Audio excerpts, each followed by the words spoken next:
Programang ito ay rated SPG. Striktong patnubay at gabay ng magulang ang kailangan. Maaaring may masiselang tema, lengguwahe, karahasan, sexual, horror o droga na hindi angkop sa mga bata.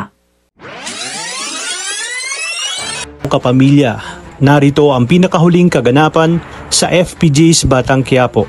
Agad na ngang isinugod si Don Julio sa mansyon at dito galit na galit si Ramon kay David dahil isa mo na itong tuta ng mga kabalyero. Muntikan na nga niyang tuluyan si David, ngunit pinigilan ito ni Olga. Ayon kay Olga, anak pa rin nito si David.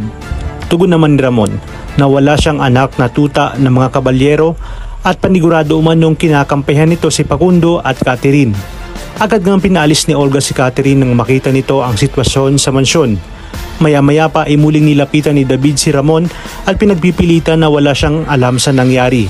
Ngunit iginit ni Ramon na kung talagang dugong Montenegro ang nanalaitay kay David, matagal na umanong patay si Don Facundo. Sinabi ni Olga sa kanyang sarili habang hawak ang baril na sa oras na makita niya muli si Marcelo ay sabay niya na itong papaslangin kasama si Tanggol. Tinanong naman ni Ramon si Olga kung anong koneksyon nito kay Marcelo. Dito nga inamin ni Olga na naging karelasyon niya noon si Marcelo, ngunit ngayon ay kinamumuhian niya na ito.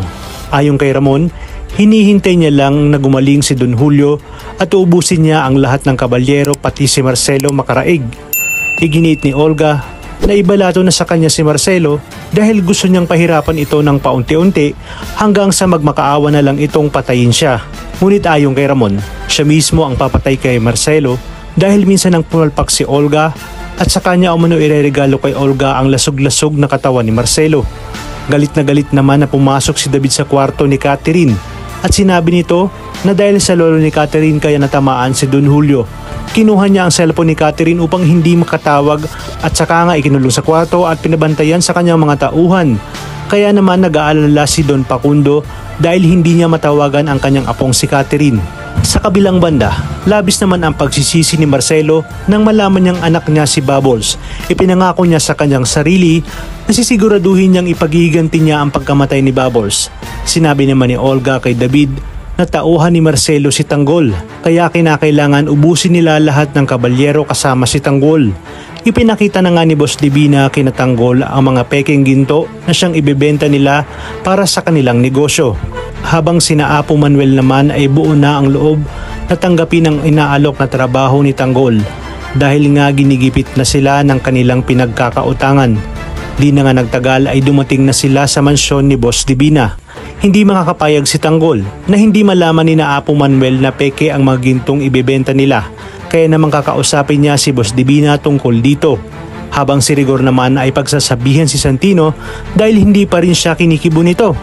Ayon sa kanya, hindi niya nagugustuhan ang mga inaasal at kilos ni Santino. Hinamon naman ni Santino ang kanyang tatay Rigor na kung gusto nito, ipakulong ulit siya dahil total umano, kriminal naman ang tingin nito sa kanya. Kaya naman kapamilya, tuloy-tuloy ang pagtutok dito lang sa nangungunang serye sa primetime, ang FPJ's Batang Quiapo. Maraming salamat sa inyong panonood at pagpalaing tayong lahat, kapamilya.